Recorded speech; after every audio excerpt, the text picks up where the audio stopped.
कुरैशी साहब, ये बताइए कि आप वाकई इस दफ़ा मुज़ाकरात चाहते हैं या फिर मुज़ाकरात नहीं चाहते आप?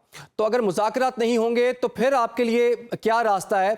जैसे कि कादर मंदोखिल साहब भी इस बात की पेशेनगोई कर चुके हैं कि मुज़ाकरात की एफर्ट तो होगी, लेकिन अडियाला से इमरान खान साहब का एक एक्स पर पैगाम आएगा कि जी मुज़ाकरात को हम मुस्तरद करते हैं, और पाकिस्तान तहरीक इंसाफ इस वक्त बंद गली में है। बंद गली में वो लोग हैं जो अवामी हमायत से आ रही हैं। बंद गली में वो लोग हैं जिनको 2024 के इंतखाबात में पाकिस्तान की अवाम ने यकसर मुस्तरद कर दिया। ये मैं नहीं कह रहा, ये गवर्नर सिंध ने कहा है, ये गवर्नर पंजाब ने कहा है, ये 27 दिसंबर को बिलावल भुट्टो साहब ने अपनी वालदा की बरसी पर खुद कहा है। मैं तो नहीं कहता, जावेद लतीफ साहब कह रहे हैं, इन्होंने पाकिस्तान इंटरनेशनल एयरलाइन बेचनी थी, इन्होंने स्टील मिल बेचना था, इन्होंने अपने पैसे अपने केसेस खत्म करवाने थे, इन्होंने मनी लॉन्ड्रिंग और एसेट के जो केसेस थे वो सारे क्लोज कर रहे थे, वो इन्होंने कर लिए हैं। अभी टारगेट इन्होंने अपने अचीव कर लिए हैं। अब ये तरीके इंसाफ को दबाने के लिए हर तरह की लफाजी करते हैं। टीवी की स्क्रीन पर तो सब अच्छा है। अभी ये मोहतरमा जो फरमा रही थी मेरी बहन कि जी अनएम्प्लॉयमेंट वहाँ केपी में बहुत ज्यादा है, तो केपी फेडरल गवर्नमेंट के डोमेन में नहीं आता, वो कोई अलग इलाका है, फेडरल गवर्नमेंट की जिम्मेदारी नहीं है। सूबाई हुकूमत को तो आप ताना देते हैं। नदीम कुरैशी साहब, ये बताइए कि आपके पास मुज़ाकरात के अलावा दूसरा रास्ता क्या है? एक तरफ मुज़ाकरात की आप बात कर रहे हैं, दूसरी तरफ आप ये भी बात कर रहे हैं कि जी हम स्ट्रीट मूवमेंट की तरफ जा रहे हैं, और वज़ीर आला केपी ने अभी से कह दिया कि मैंने तैयारी शुरू कर दी है, और पंजाब से सुना है कि इस तहरीक का आगाज़ होने जा रहा है। ये कैसी तहरीक है जो कि तहरीक तहफ़्फ़ुज़ आईन पाकिस्तान को नहीं पता? वो तो अभी मुज़ाकरात के हवाले से डिसीजन ले रहे हैं, लेकिन आपने पहले ही तहरीक का आगाज़ कर दिया है। कोई भी जी शऊर शख्स किसी सूरत भी टेबल से, गुफ्तो शनीद से, डिबेट से उस वक्त पीछे हटता है जब वो ये देखता है कि ये गुफ्तो शनीद, ये टेबल टॉक, ये निशिस्तन बर्खास्तन, इसका कोई फायदा नहीं है।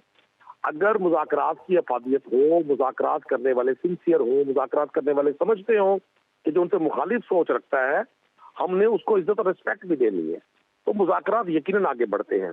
आज बदनसीबी ये है, पाकिस्तान पे वो हुक्मरान काबिज हैं, ये मैं नहीं कह रहा, ये बेशतर हुकूमती अराकीन और हुकूमत के इत्तेहादी एक दूसरे पर जब गोलाबारी करते हैं तो खुद भी कहते हैं।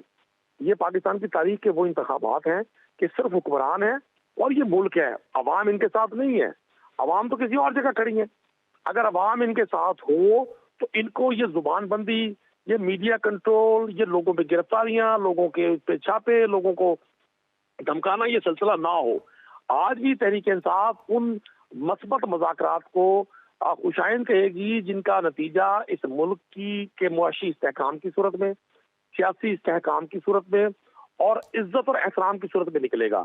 ये नहीं होगा कि एक तरफ मुज़ाकरात हो, दूसरा तहरीक इंसाफ की लीडरशिप पर नाजायज जो मुकदमात किए जा रहे हैं, जिस तरह से इमरान खान साहब को ले लें, शाह महमूद साहब को ले लें, दीगर लीडरशिप को ले लें। मतलब आप हैरान मैं इस बात पर हूँ, एक आईन और कानून रखने वाला मुल्क, एक शख्स जो मुल्क का वजीर आज़म रहा हो, पाकिस्तान की बिलाशुबा सबसे बड़ी पार्टी का हेड हो, और आपने गिरफ्तार कर दिया, जेल में डाल दिया।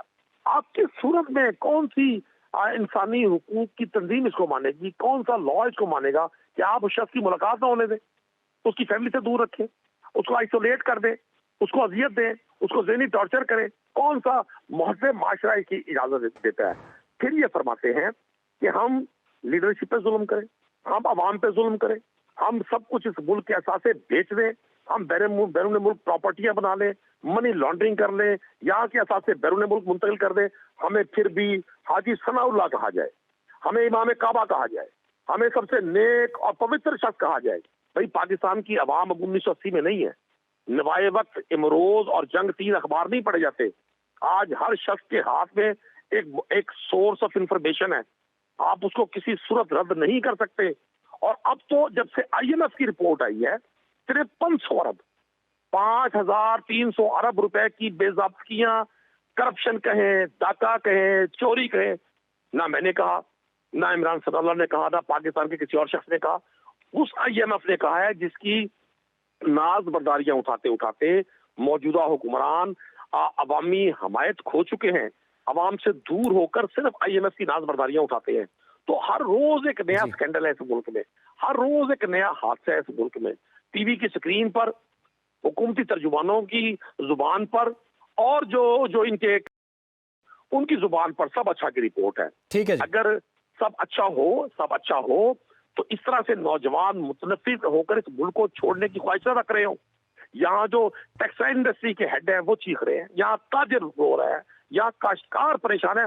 कौन सा शोबा है जो 3.5 साल में पाकिस्तान की सियासत के इन अरस्तुओं ने, ये कहते हैं ना बड़े तजुर्बाकार हैं, तो क्या पाकिस्तान की एग्रीकल्चर बेहतर हो गई है?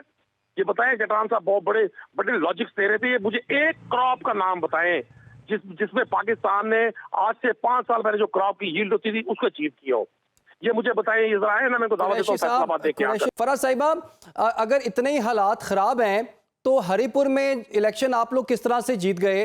वो तो कहते हैं कि जी ये तो अवाम की नुमाइंदा हुकूमत नहीं है, ज़िमनी इलेक्शंस में आपने पंजाब से भी सीटें जीत ली और केपी से भी जीत ली, ये सब कुछ कैसे कर लिया आप लोगों ने? अल्हम्दुलिल्लाह रब्बिल आलमीन, अल्लाह का एहसान है और पाकिस्तान को तरक्की दे रहे हैं, अवाम का एतमाद है, अवाम देख रही है कि पाकिस्तान के लिए कौन बेहतर है, अवाम वोट डाल रही है और अल्हम्दुलिल्लाह पाकिस्तान मुस्लिम लीग नून का हर उम्मीदवार चारों सूबे में, चाहे वो जनरल इलेक्शन हो, ज़िमनी हो, इवन अभी बल्दियात आएगा, वो जीतेगा। अच्छा, मेरे भाई ने कुछ बातें की हैं, ज़रा मैं इनका भी जवाब देना चाहूँगी और मैं आगे भी बढ़ना चाहूँगी। पहली बात तो ये है कि जब आप अपना माज़ी रोते हैं, वो माज़ी जिसमें आपको टेस्ट किया गया हो और फिर आप ना हाल में किसी को जीने देते हैं, ना हाल में बैठ के मुस्तकबिल के लिए कोई स्ट्रैटेजी डिज़ाइन करने देते हैं, तो उन कौमों के लिए सिर्फ़ दुआ की जाती है।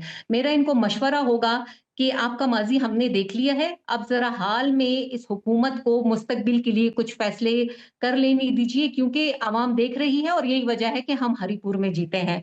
थोड़ा-सा मैं इनके मुज़ाकरात का ट्रैक रिकॉर्ड बताना चाहूँगी कि यही अचकज़ई साहब थे जब 2024 में इनको आगे लाया जाता है, तो ऐन मौके पे इमरान साहब जो हैं बानी पीटीआई वो मुनकर हो जाते हैं कि जी मैंने इनको ये अथॉरिटी नहीं दी है।